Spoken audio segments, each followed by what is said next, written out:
Hola, bienvenidos y bienvenidas a este vídeo en el que vamos a continuar con las matemáticas de segundo de bachillerato, y en esta ocasión vamos a tratar del tema de la continuidad y los teoremas de continuidad. Vamos a comenzar recordando cuál es la definición de continuidad. Decimos que una función es continua en un punto si cumple lo siguiente. Es continua en x igual a si y solo si se cumple que el límite cuando x tiende a A de f de x existe y coincide con el valor que toma la función en ese punto. ¿De acuerdo? Repito, la función será continua en ese punto si se verifica que existe el límite cuando x tiende a A de f de x y tiene un valor que coincide con el valor de la imagen en ese punto. Si la función no verifica esto, decimos que no es continua, que es discontinua en x igual a. Y esa discontinuidad puede tener diferentes formas. Vamos a recordar los tipos de discontinuidades que nos podemos encontrar, dependiendo de las diferentes situaciones que se nos presentan. En primer lugar, tenemos discontinuidades que son evitables. ¿Cuándo tenemos una discontinuidad evitable? Cuando existe el límite, cuando x tiende a de f de x, que tiene un valor L, pero este valor no coincide con la imagen de la función en el punto A. Tenemos una cosa que se puede simbolizar así, se puede representar así. Puedo tener una función que en uno de sus puntos no sigue la tendencia, en el punto A tiene esta situación. Se puede llegar a hablar incluso de una mala definición de la función, y decimos que la discontinuidad es evitable porque podemos solucionar el problema, podemos hacer que la función sea continua cambiando la definición de la función. De esta manera podemos decir que la función tenga una determinada definición para todo x que no sea a y que tenga un determinado valor x sub 0, ¿vale? En ese punto x igual a, que haga que la función sí que sea continua. Podemos cambiar la definición de la función y con una buena definición de la función pasa a ser continua. Si no tengo una discontinuidad evitable, tengo una discontinuidad inevitable, lógicamente. Pero las discontinuidades inevitables pueden ser, a su vez, de diferentes tipos. Puedo tener discontinuidades inevitables de primera especie o puedo tenerlas de segunda especie. ¿Cuándo tendré discontinuidades de primera especie? Cuando los límites laterales existen, pero no coinciden. Existen, pero no coinciden.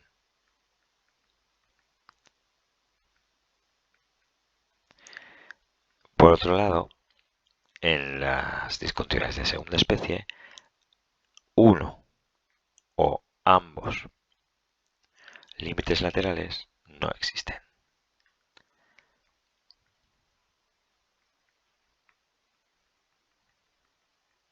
Vamos a poner ejemplos de las discontinuidades de primera especie y de segunda especie. Las de primera especie tienen un salto. Y ese salto puede ser, a su vez, finito o infinito. Vamos a intentar poner ejemplos de esto. Aquí tenemos una función en la que tengo una discontinuidad de salto finito. Este sería el salto. Esta magnitud sería el salto. Y el salto en este caso es finito. Como podemos comprobar, los límites laterales no coinciden. El límite, vamos a llamar a estos dos valores x sub 0 y x sub 1, el valor del límite cuando x tiende a por la izquierda de esta función, podemos ver claramente que es x sub 0, y el valor cuando x tiende a por la derecha de f de x es x sub 1. Los límites laterales no coinciden. Y el valor del salto es precisamente x1 menos x0, la diferencia entre los valores de los límites laterales. Aquí tenemos una discontinuidad de salto finito, porque es un valor finito. En este otro caso que voy a dibujar a continuación, yo tengo un salto infinito. ¿Vale? En esta función, en el punto A, el límite lateral por la izquierda tiende a menos infinito, el límite de la función cuando x tiende a por la izquierda es menos infinito, y el límite cuando x tiende a por la derecha de f de x es igual a más infinito. Aquí tengo un salto infinito. Los límites laterales no coinciden y ahora el salto es infinito. En una discontinuidad de segunda especie, para terminar, lo que me pasa es que uno de los límites laterales no existe. Por ejemplo, puedo tener una función que sea de esta manera.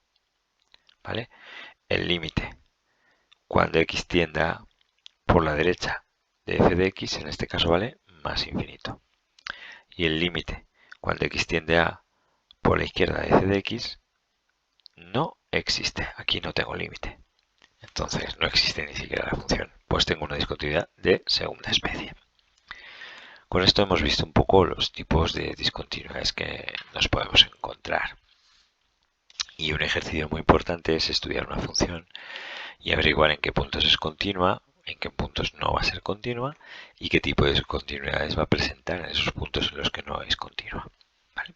Otro aspecto muy importante que veremos en los problemas son los llamados teoremas de continuidad. Vamos a enunciarlos y vamos a ver algún ejemplo. Los teoremas de continuidad. Vamos a enunciarlos. Ponen especial atención en uno de los más importantes, que es el de Bolzano. ¿Vale? En primer lugar vamos a hablar del teorema de la conservación del signo. El teorema de la conservación del signo dice lo siguiente. Dice que si yo tengo una función y igual a f de x que es continua en x igual a a y f de a es distinto de 0, entonces podemos afirmar que existe un entorno de x igual a a en el cual la función tiene el mismo signo. ¿Qué quiere decir esto? Pues quiere decir que allí donde una función sea continua, yo tengo una función que es continua en a, pues estoy en condiciones de afirmar que en un entorno de a, que es, recordemos, una vecindad de a, que puede ser muy grande o muy pequeña, yo me voy a encontrar con que esa función va a tener el mismo signo, no va a presentar cambios de signo, no va a pasar de positiva a negativa o de negativa a positiva. Por supuesto, si me alejo mucho, pues llegará un punto en el que a lo mejor voy a tener un cambio de signo. Pero si estoy en un entorno suficientemente pequeño de A, puedo asegurar que no se produce un cambio de signo. Siempre y cuando, repetimos, los requisitos, la función sea continua en ese punto y el valor de la función en ese punto sea distinto de 0. Vamos a ver otro segundo teorema, que es el de la acotación. Teorema de la acotación, que dice lo siguiente. El teorema de la acotación dice que si una función f de y igual a f de x es continua en x igual a a, entonces existe un entorno de x igual a a en el cual la función está acotada. ¿Qué quiere decir que está acotada?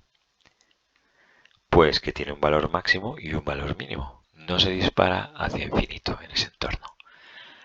Vamos a ver lo que quiere decir esto. Pues si yo tengo una función en un punto A que es continua, imaginaos que tengo esta función, pues el teorema me afirma que en un entorno suficientemente pequeño yo puedo asegurar que esa función va a tener un valor mínimo y un valor máximo.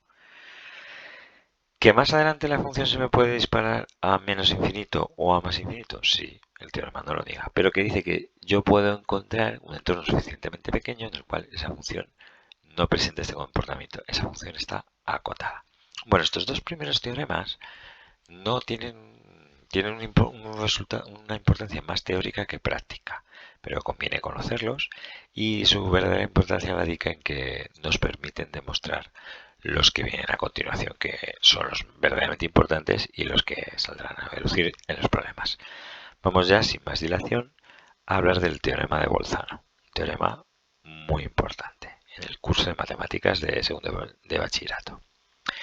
Teorema de Bolzano, que también es conocido con el nombre de teorema de los ceros. El teorema de Bolzano dice lo siguiente. Dice, si f es continua, una función es continua en un intervalo cerrado, ¿vale? Ahora fijaos la diferencia con los teoremas anteriores. Los teoremas anteriores me pedían que una función fuera continua en un punto. Ahora estamos hablando de continuidad en un intervalo. Si una función es continua en un intervalo cerrado de extremos A y B, muy importante lo de cerrado, y además tiene distinto signo en sus extremos, esto se suele simbolizar diciendo que f de A por f de B es menor que 0, es decir, el producto de las imágenes en A y B es negativo, eso implica que uno es positivo y el otro es negativo, me da igual cuál de los dos lo sea, pero uno es positivo y otro es negativo. Entonces, si f es continuo en intervalo cerrado AB y tiene signo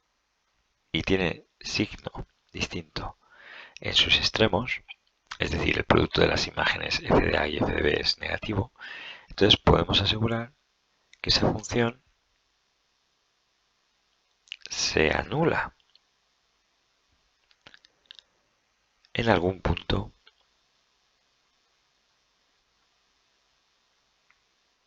C perteneciente al intervalo cerrado AB. Repetimos, lo que dice este teorema es que si yo tengo una función continua en intervalo cerrado de extremos A y B y tiene signo distinto en sus extremos, claro, suponemos que la imagen en A y en B es distinta de 0, tenemos signo distinto en los extremos, pues entonces podemos asegurar que la función se anula en el interior del intervalo. El teorema de Bolzano, lo primero que vamos a remarcar es que se trata de un teorema de existencia. En matemáticas hay teoremas de existencia y hay teoremas de existencia y unicidad. Este únicamente es de existencia, no es un teorema de unicidad. ¿Esto qué significa? Pues que el teorema nos permite afirmar que ese punto existe, pero no nos da ninguna información de cómo podemos obtenerlo. Para eso tendremos que utilizar otras herramientas. El teorema no nos dice cómo conseguir ese punto C, pero por lo menos nos permite afirmar que ese punto existe. Vamos a ver un poquito más a qué se refiere este teorema. Por ejemplo, yo tengo una función que es continua en un intervalo, en un intervalo cerrado A, B. ¿Qué quiere decir que el intervalo sea cerrado? Pues que la función es continua en A, como todos sabemos, y que es continua en B. Bueno, pues aquí, como podemos ver, f de A es negativa y aquí f de B es positiva. La función es continua en ese intervalo, pues existe un punto C en el que la función f de x se anula. Bien, me gustaría hacer un especial hincapié en que los teoremas, y para eso vamos a volver al enunciado del teorema, tienen que tener los requisitos que se cumplan con total exactitud. En el momento en que yo relajo una de las condiciones y modifico uno de esos requisitos, ya no se va a cumplir el teorema. Vamos a poner algunos ejemplos de esto. No puedo tocar ni una coma del teorema. Si toco uno de los requisitos, ya la consecuencia no se cumple. Vamos a ver esto con algún ejemplo. Uno de los requisitos es que la función es continua en un intervalo cerrado AB. Imaginaos, estamos hablando de una función entre A y B, es continua en A, imaginaos que es continua en A y tiene una discontinuidad. Pongamos que una discontinuidad de salto. Pues ya vemos cómo es posible que la función tenga signo distinto. Aquí en f de A es positiva y en f de B es negativa, perdón. Y sin embargo en ningún momento ha tocado el eje X. En ningún momento la función se ha anulado, claro, porque hemos faltado al requisito de que la función sea continua en el interior del intervalo. Ni siquiera podemos tocar el hecho de que sea continua en los extremos. Vamos a ver qué es lo que pasa si la función no es continua en el extremo A. Si la función no es continua en el extremo A, pues podemos tener una situación como esta, ¿vale? En el que, como podemos ver, la imagen f de A es negativa, la imagen f de B es positiva, la función es continua en el intervalo A abierto en A y cerrado en B, no tiene discontinuidades en el interior del intervalo, tiene cambio de signo en los extremos, pero no corta el eje de las X. ¿Qué es lo que ha pasado? Que no hemos respetado el que sea continua en uno de los extremos. ¿De acuerdo? Luego, sí, también es importante lo del cambio de signo, porque esta función que estoy dibujando ahora es continua en el intervalo cerrado AB, pero claro, no tiene cambio de signo y por tanto no corta el eje de las X en ningún caso. Los requisitos tienen que ser muy estrictos, se tienen que cumplir eso. Si yo tengo esos requisitos, entonces sin problema puedo afirmar que en algún momento la función corta al eje de las X y por tanto se anula.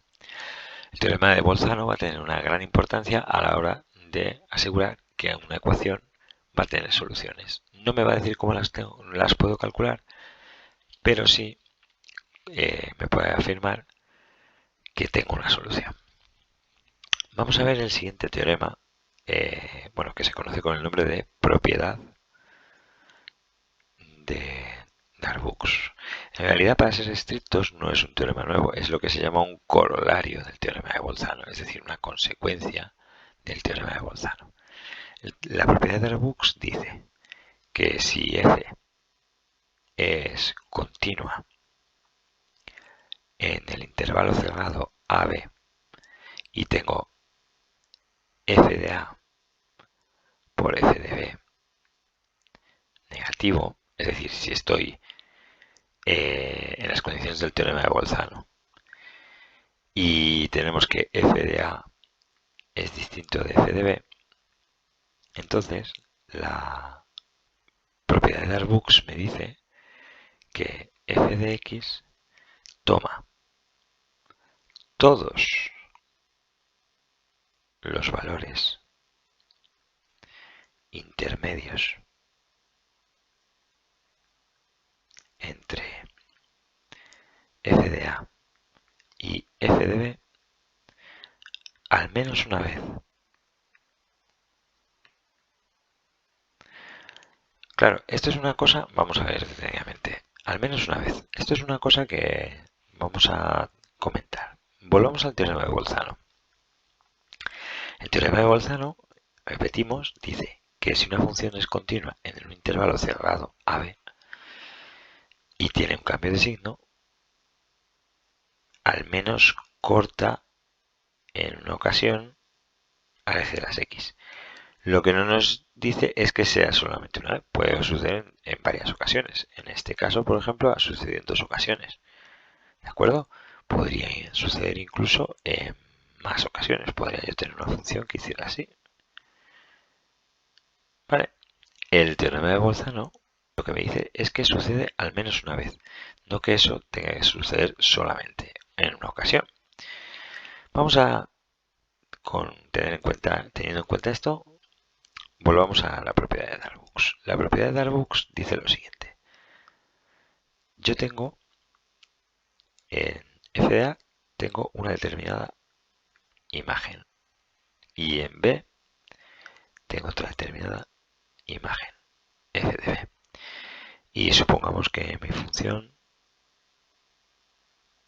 hace así. Vale. El teorema de Bolzano me asegura que en al menos una ocasión voy a cortar el eje de las X. En este caso corta en 3 ocasiones. El teorema de Bolzano asegura que por lo menos hay una.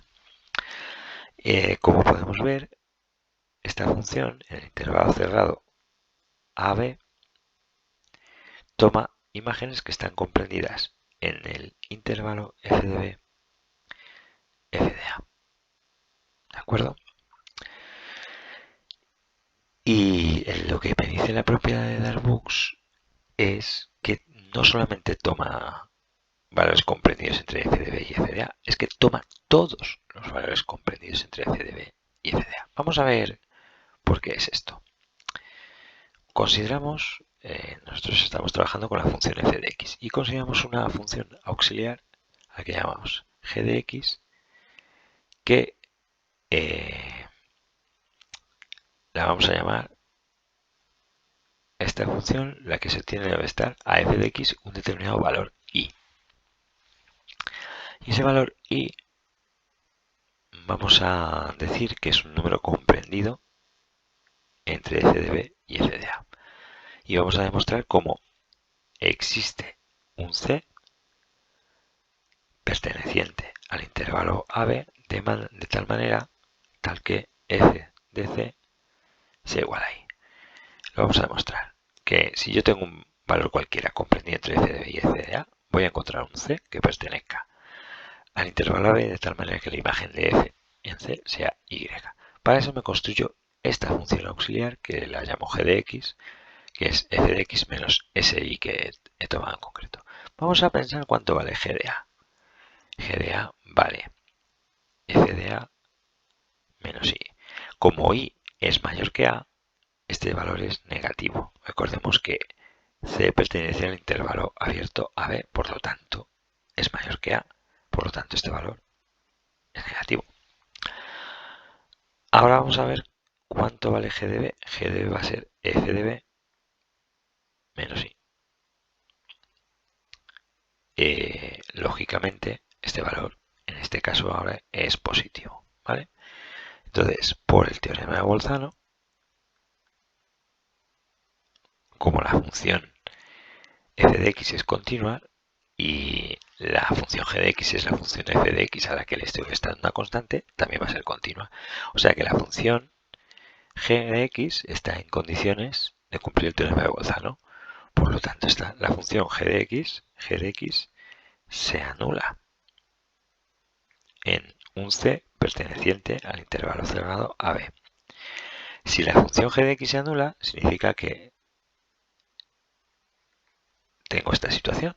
Por lo tanto, f de c tiene que valer exactamente i, como queríamos demostrar. Es decir, que existe un punto c para el cual la imagen de f es y. Esta sería la demostración de la propiedad de Darboux. Lo más importante es tener en cuenta eso, que el teorema de Bolzano me asegura que existe algún punto en el cual la función se anula. Pero la propiedad de Darboux va más allá. Asegura que no solamente se puede alcanzar el valor cero, es que se puede alcanzar cualquier valor comprendido entre f de a y f de b. Pasamos finalmente al último de los teoremas, que es el teorema de Weierstrass. El teorema de Weierstrass es importantísimo y dice lo siguiente.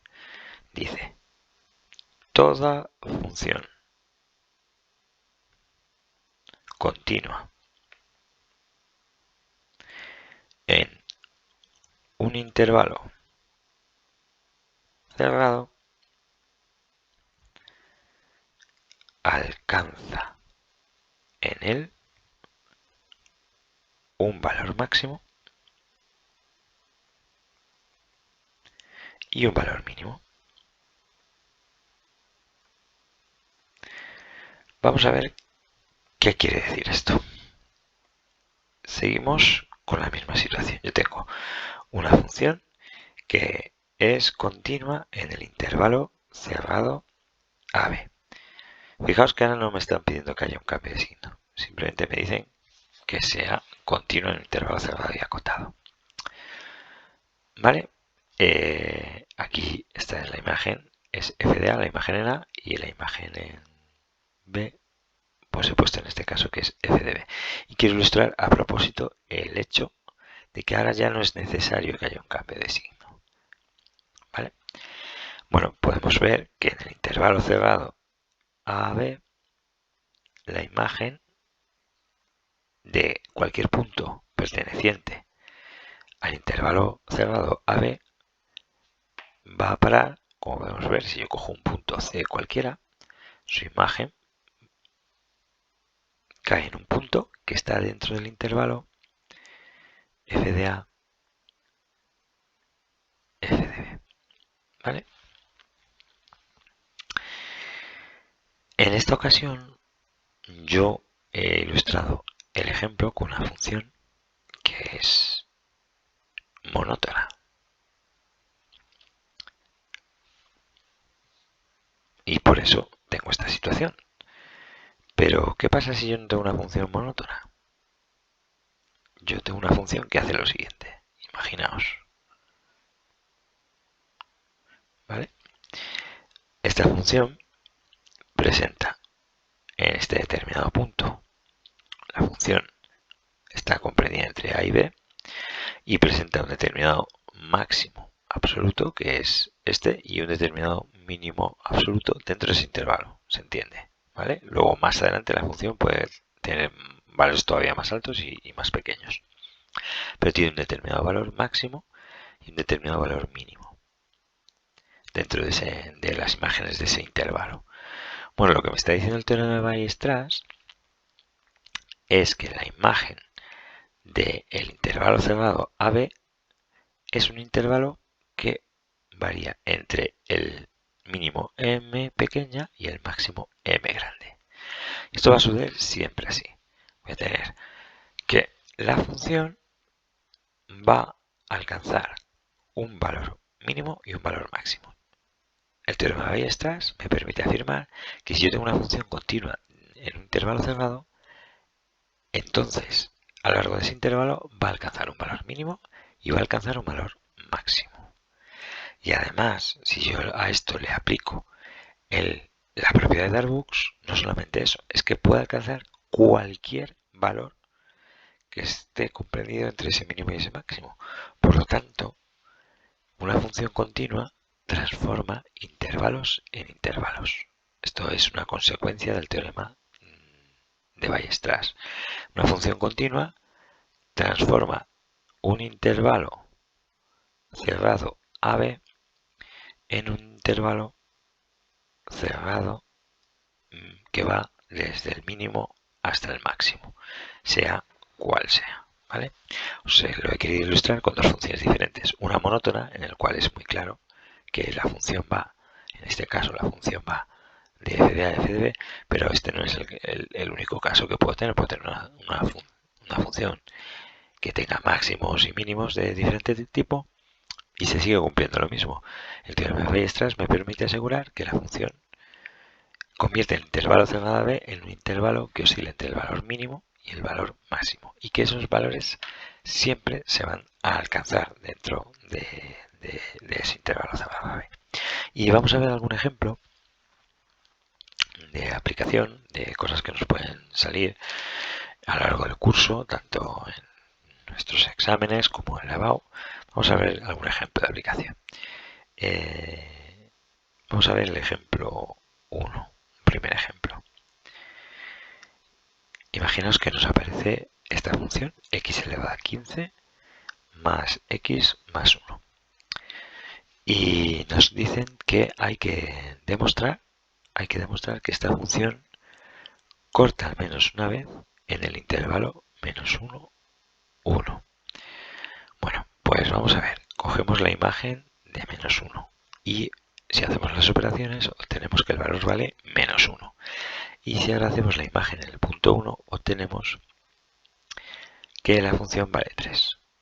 Vale, la función es de tipo polinómico, por lo tanto es composición de funciones continuas y es continua en todo su dominio y concretamente es continua en intervalo cerrado -1, 1. Además tengo un cambio de signo, ¿vale? Es decir, f de -1 por f de 1 es menos que 0, ¿de acuerdo? En este caso es -3, que es menos que 0. Entonces puedo aplicar el teorema de Bolzano y por el teorema de Bolzano estoy en condiciones de afirmar que entre -1 y 1 hay un punto donde la función se anula. No puedo calcularlo con el teorema de Bolzano, pero sí que puedo afirmar que ese punto existe. Vamos a ver un segundo ejemplo. Vamos a ver un segundo ejemplo. Imaginemos que tenemos la ecuación x al cuadrado seno de x igual a 0. Y estamos considerando el intervalo pi medios pi.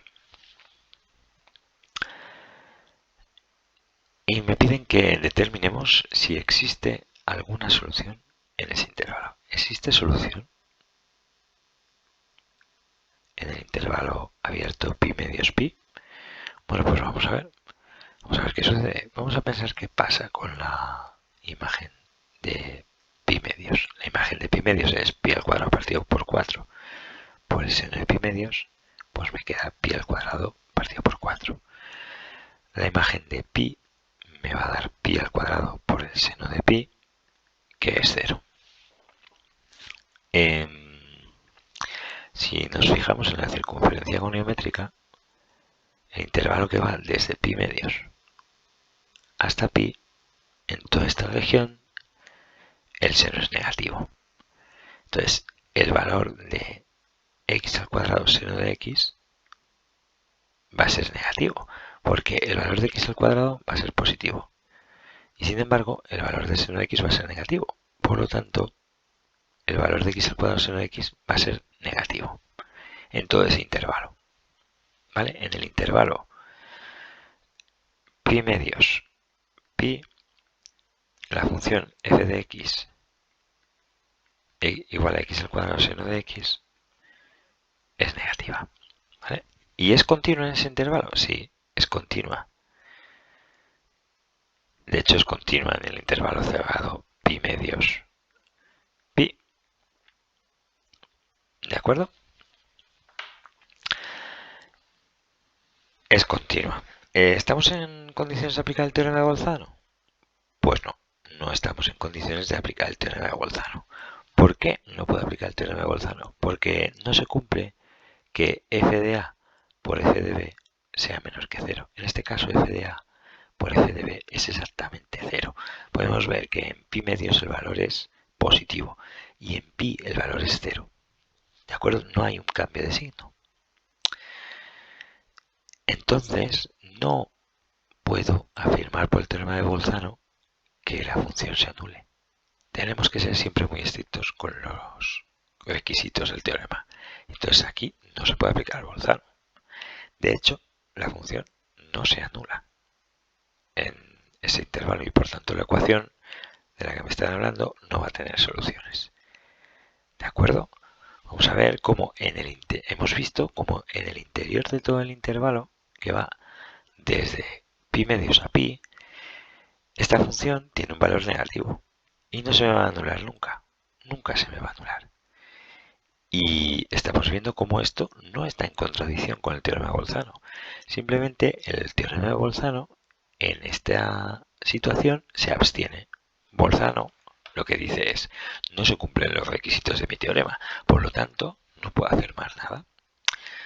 Y lo que vemos es que no hay ninguna solución, no hay ningún punto en el cual la función f de x se anule. Pero eso no significa que el teorema de Bolzano esté fallando. Lo que pasa es que no se dan los requisitos. Y tenemos que hacer algún otro tipo de estudio que nosotros hemos hecho aquí. El estudio que nosotros hemos hecho aquí dice que la función no se va a anular porque va a permanecer siempre negativa en el intervalo pi medios pi. ¿De acuerdo? Este ejercicio lo que quiere ilustrar es que si no se dan los requisitos exactamente, el teorema no resuelve. Vamos a ver un último ejemplo. Perdonad. Vamos a ver un último ejemplo. Vamos a ver el ejemplo 3. Ay, perdonad. Vamos a ver el ejemplo 3. Y vamos a ver esta función. Imaginaos que tenemos la función 4x a la quinta más 3x más m.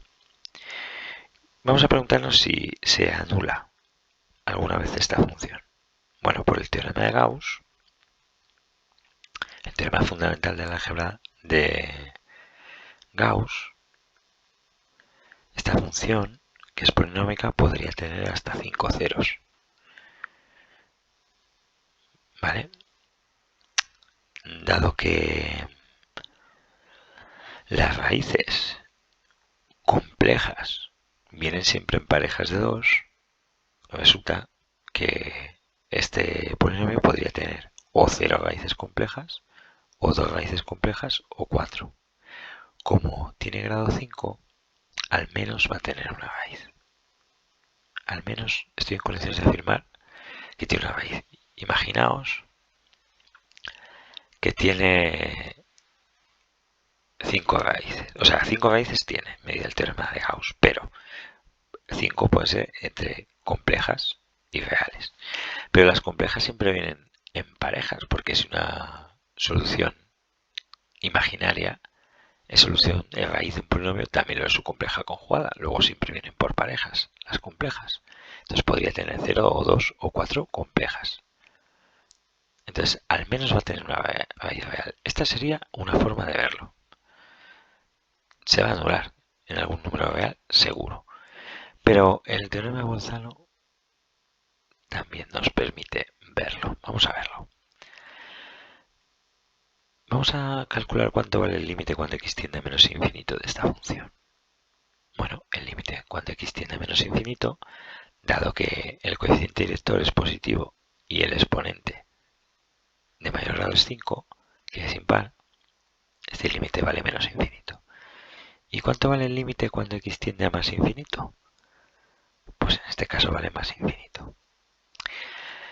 Si la función en el menos infinito tiende a menos infinito, f de x va por aquí, y cuando x tiende a más infinito, la función tiende a más infinito, eso indefectiblemente me dice que hay valores de x que tienen imagen negativa y que hay valores de x que tienen imagen positiva. Como esta función es polinómica, es continua en todo R, acabo de demostrar que existe algún intervalo AB en el cual, cerrado, en el cual la función es continua y que presenta un cambio de signo. Lo acabo de demostrar con total certeza. Por lo tanto, estoy en condiciones de aplicar el teorema de Bolzano. ¿Y qué me dice el teorema de Bolzano? Que al menos existe una. Puede que haya más. Puede que haya hasta 5. Dependiendo del valor de m, poder tener hasta 5 raíces reales. Las raíces reales serán 1, 3 o 5. Puedo tener 1, puedo tener 3 reales o puedo tener 5 reales. Pero por lo menos una voy a tener siempre. Y lo hemos demostrado de dos formas diferentes. Con el teorema fundamental del álgebra y con el teorema de Bolzano. Bueno, pues nada más, en este vídeo lo dejamos aquí y podéis plantear en los comentarios cualquier tipo de duda, sugerencia y no olvidéis suscribiros. Muchas gracias.